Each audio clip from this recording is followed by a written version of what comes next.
Good evening, I'm Dan Wall. And I'm Laura Lee. Thanks for joining us. New details tonight on the wildfire near Ely, forcing people from their homes and cabins. According to the St. Louis County Sheriff's Office, crews responded around 3 this afternoon to reports of black smoke on the northwest side of the Burnside Lake. That's about 8 miles northwest of Ely.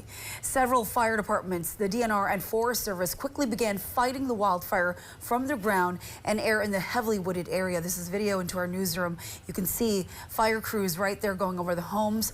This is along North Arm Road and Lindskog Road. They were evacuated. 35 acres have burned so far, and the fire is 0% contained tonight. However, Sheriff Ramsey tells us winds this evening were very light, helping firefighters keep flames away from structures. The fire is moving in a direction away from the areas of concern, but it's moving very slowly. As a matter of fact, they've used the word stagnant right now.